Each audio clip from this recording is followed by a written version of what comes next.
Digestion actually starts in your head.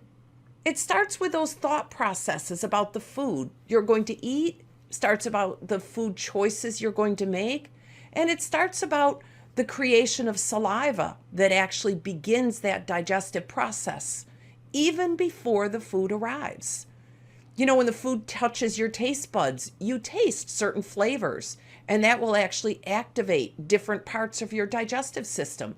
For example, bitter foods will activate your liver to produce more bile, but those bland carbohydrates will actually stimulate your sublingual glands and your parotid glands in your mouth to create a bit more amylase to digest those particular foods.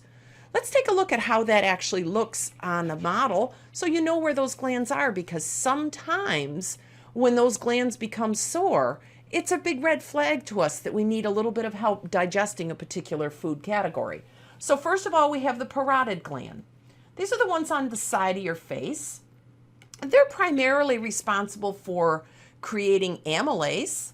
And that amylase created right there will begin the digestion of your carbohydrates so quickly that within 15 minutes, 40% of the starches you eat are completely broken down just because of the amylase that comes from those parotid glands. You've got another gland here. It's called the submaxillary or submandibular.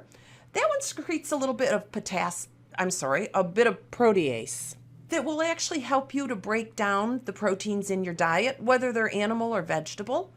And you can break down as much as 30% of your proteins just from the secretions of those healthy submandibular glands. You've got another one underneath the tongue. It's called sublingual. Those are the ones that get tender sometimes if you're eating a lot of starches and you're not actually breaking them down. But those glands secrete those enzymes very quickly, and the influence they have on your food is almost immediate. Let's just take a look at how that would happen if you were eating, for example, maybe a bowl of oatmeal. I happen to have some oatmeal here. It's pretty thick stuff. You can see how it starts out being a big glop of oatmeal. But if I were to add some enzymes to it, I've got a bottle of enzymes here.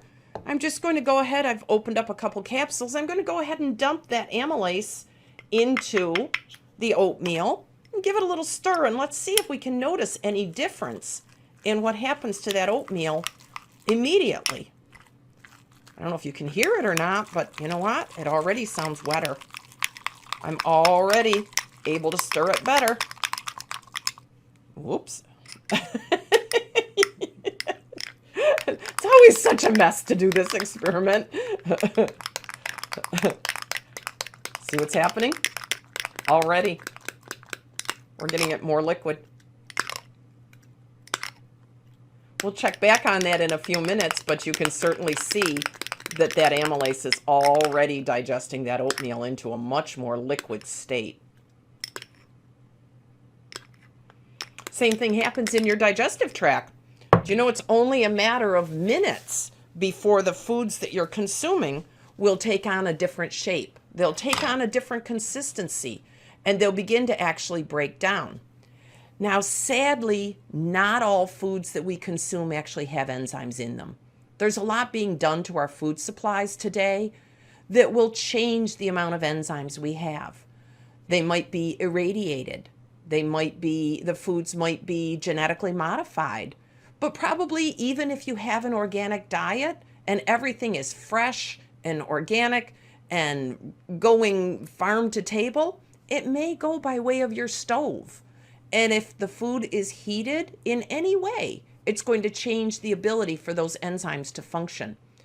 Do you know if the food's heated to 107 degrees Fahrenheit, the enzyme destruction begins? If the food gets heated to 122 degrees Fahrenheit, it doesn't matter what the food is or what the enzyme is. The enzyme destruction has already occurred. Now that becomes a really big problem, because if you're eating primarily cooked food, that means we have to depend completely on the digestive enzymes made in yours or our own digestive tract through the small intestines, through the pancreas, to break that food down into any usable form. And of course, if it's not broken down to be a usable enough form, small enough to be passed through the gut wall and into the cell structure for nutrition, we're actually creating waste materials. And that, of course, will tax all of our routes of elimination. When we're not able to eliminate, that's when we'll start to see dis-ease happening within our bodies.